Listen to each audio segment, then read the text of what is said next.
Vatican city মাত্র ৪৯ acre, কিন্তু পৃথিবীর সবচেয়ে রহস্যময়, ক্ষমতাশালী এবং গোপনতম ভূমি। প্রতিদিন হাজারো খ্রিস্টান এখানে প্রার্থনা করতে আসে, কিন্তু তারা জানেই না যে তাদের পায়ের নিচে লুকিয়ে আছে এমন সব ভয়ঙ্কর সত্য যা প্রকাশ পেলে কাঁপবে পুরো খ্রিস্টান বিশ্ব। আজ আমরা ঢুকে পড়ব সেই নিষিদ্ধ করিডোর আর তালাবদ্ধ ভল্টে, যেখানে শতাব্দীর পর শতাব্দী ধরে লুকিয়ে রাখা হয়েছে গোপন নথি, নিষিদ্ধ জ্ঞান আর ইতিহাসের অন্ধকার অধ্যায়। শুরু করি ভ্যাটিকানের অ্যাপোস্টলিক আর্কাইভস থেকে। হাজার বছর ধরে লুকিয়ে থাকা এমন এক ভল্ট, যেখানে আছে চার্চের সবচেয়ে বিপজ্জনক ডকুমেন্টগুলো। এখানে পাওয়া যায় গ্যালিলিও গ্যালিলির নিজের হাতে লেখা চিঠি, যেখানে তিনি জানান কিভাবে চার্চ তাকে নির্যাতন করেছিল শুধু সত্য বলার জন্য। বিজ্ঞান আর ধর্মের সেই রক্তাক্ত যুদ্ধের নীরব সাক্ষী এই নথিগুলো। আরও গভীরে গেলে মিলবে দ্বিতীয় বিশ্বযুদ্ধের গোপন চিঠিপত্র। পোপ পায়স ১২ তিনি কি সত্যি হিটলারকে থামাতে চেয়েছিলেন, নাকি নীরবের সহযোগিতা করেছিলেন? কিছু ডকুমেন্টে এমন ইঙ্গিত আছে যা প্রকাশ পেলে চার্চের ভীতি কেঁপে উঠবে, তাই সেগুলো এখনও সম্পূর্ণ প্রকাশ করা হয়নি। এরপর আসে ১৫৩০ সালের ভয়ানক অধ্যায়। মাইকেল এঞ্জেলো, রেনেসাঁস সবচেয়ে বড় শিল্পী, লুকিয়েছিলেন এক গোপন কক্ষে, যা ১৯৭৫ সাল পর্যন্ত কেউ জানত না। দেয়াল ভরা ছিল মৃতদেহ কাটাছেঁড়ার স্কেচে।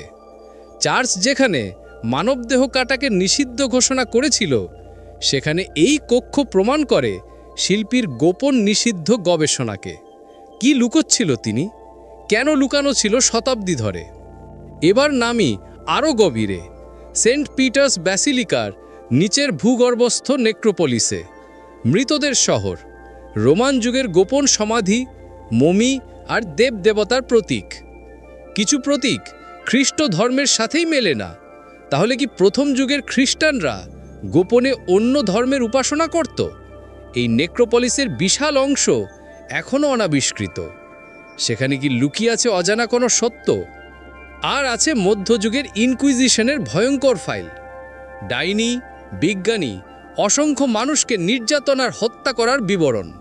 কোন পোপ কত মৃত্যুদণ্ড অনুমোদন করেছিলেন, সবই আছে সেখানে।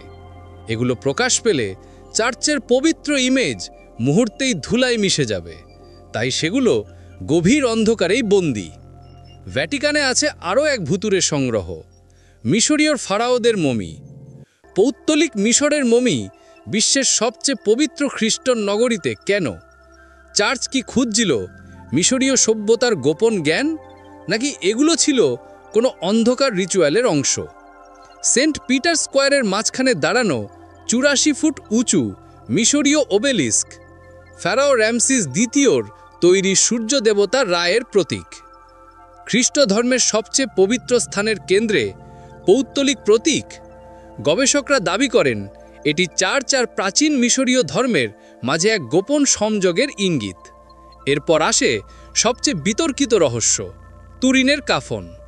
যীশু খ্রিস্টের আসল কাফন বলে দাবি করা হয়, কিন্তু আধুনিক পরীক্ষা বলে এটা মধ্যযুগের। সত্যটা কোথায়? চার্চ এখনো চুপ। এটা কি যিশুর কাফন, নাকি মধ্যযুগের কোনো রহস্যময় প্রতারণা? আর আছে হোলি গ্রেল, অমরত্বের পেয়ালা। শতাব্দীর পর শতাব্দী ধরে টেম্পলার নাইটরা যেটা লুকিয়ে রেখেছিল বলে দাবি করা হয়। কিছুজন বিশ্বাস করেন আসল গ্রেল ভ্যাটিকানের গোপন ভল্টেই লুকিয়ে আছে। সবশেষে আসে ডেড সি স্ক্রোলস, যেখানে লেখা আছে এমন সব কথা যা বাইবেলের ভিতকে প্রশ্নবিদ্ধ করে। ১৯৪৭ সালে আবিষ্কারের পর চার্চ তৎক্ষণাৎ এগুলো নিয়ন্ত্রণ নিতে চেয়েছিল। কেন? কারণ কিছু স্ক্রোলস এখনও প্রকাশ করা হয়নি। সম্ভবত এমন সত্য আছে যা খ্রিস্ট ধর্মের পুরো ইতিহাস বদলে দিতে পারে। হাজার বছরের গোপন নথি, মমি, রহস্যময় প্রতীক, বিতর্কিত কাফন, নিষিদ্ধ জ্ঞান আর অন্ধকার আর্কাইভস সব মিলে ভ্যাটিকান সিটি এক ভয়ঙ্কর রহস্যের গোলকধাঁধা। পবিত্র স্থানের নিচে লুকিয়ে আছে এমন সব সত্য যা একদিন প্রকাশ পেলে কাঁপবে পুরো পৃথিবী।